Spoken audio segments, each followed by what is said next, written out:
Monsieur le Président de l'Assemblée nationale, Mesdames et Messieurs les députés, Messieurs les ministres, chers invités, nous venons d'écouter avec beaucoup d'attention la réaction des députés à la présentation de notre déclaration de politique générale. Je voudrais faire un ou deux rappels avant d'approcher ou de répondre à quelques-unes des préoccupations.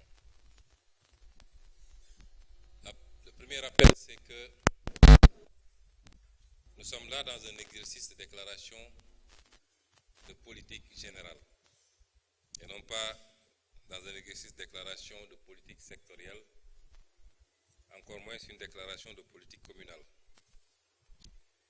Et cette déclaration nous permet d'indexer et de traiter de manière générale des orientations, des options du gouvernement sur les déclinaisons des différentes politiques publiques. Définir les politiques publiques nous permet de mieux asseoir l'action publique. On a beaucoup parlé d'action publique ici, mais la présente déclaration de politique générale nous permet juste de discuter avec les députés des grandes orientations et des grandes options des politiques publiques dans tous les domaines. L'énergie, l'agriculture, la santé, les infrastructures, la justice, les institutions et j'en passe. Beaucoup de députés ont indexé ces questions et dans le sens attendu dans un exercice de ce genre. La deuxième chose, c'est un constat. C'est que aucun député ici présent, qu'il soit de la majorité ou de l'opposition, n'a remis en question ces orientations et la déclinaison des politiques publiques pour les 5 prochaines années. Aucun.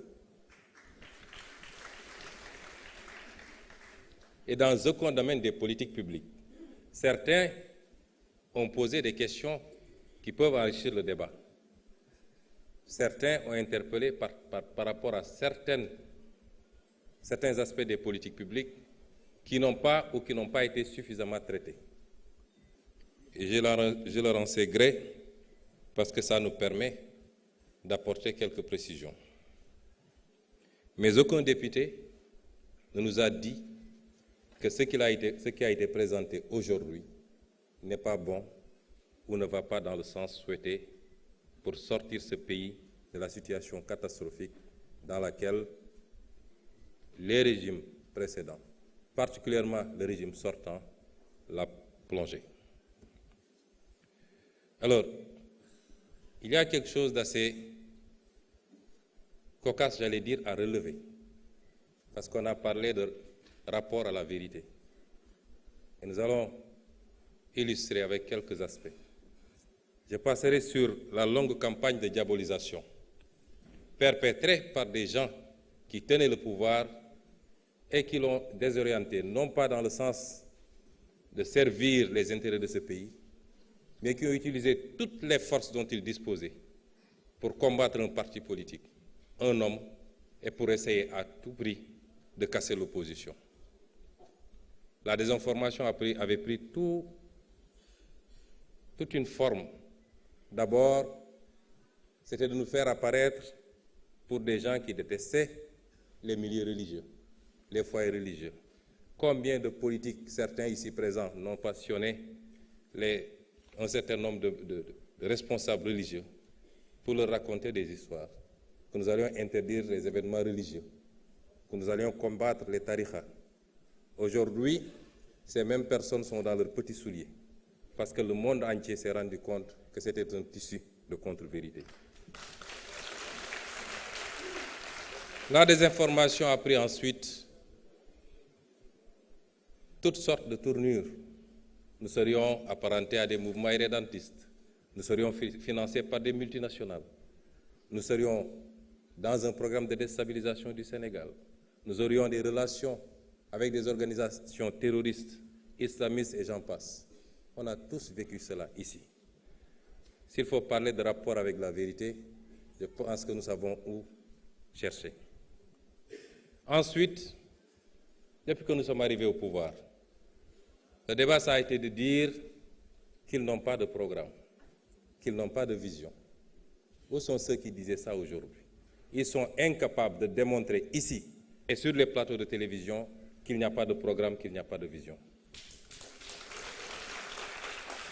Et le pire, c'est que ceux qui s'agitent le plus n'ont pas le niveau minimum pour parler de ces questions.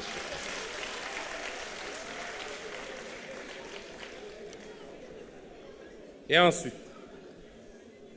aujourd'hui, personne ne nous dit qu'il n'y a pas de vision. Personne ne conteste ce qui a été proposé. Plébiscité depuis la présentation du référentiel par tout le peuple sénégalais, mais également par tous les partenaires au développement.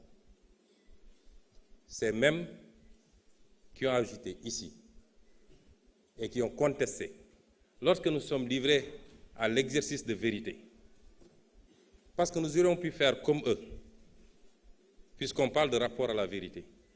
Qu'est-ce qu'il y a de plus malsain en termes de rapport à la vérité que de mentir à tout son peuple, de mentir aux partenaires internationaux, en leur cachant les véritables chiffres pour pouvoir continuer à endetter le Sénégal et ce qui nous met aujourd'hui dans la situation fâcheuse dans laquelle on se trouve. Il y a des gens qui devraient avoir honte de parler et surtout de le faire de cette manière.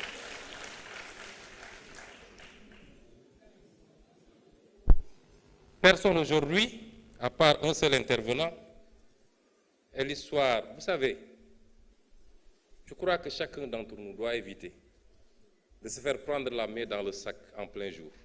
Dans quelques jours, la Cour des comptes publiera son rapport.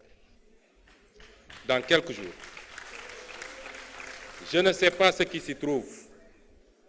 Je ne sais pas ce qui s'y trouve, mais je peux vous garantir d'une chose.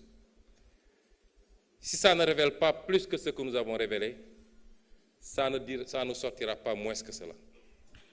Et à partir de ce moment, je le dis et je le réitère, tous ceux qui ont une responsabilité par rapport à cette situation fâcheuse et qui ont trahi ce pays devront en rendre compte devant vous certainement, les députés de l'Assemblée nationale.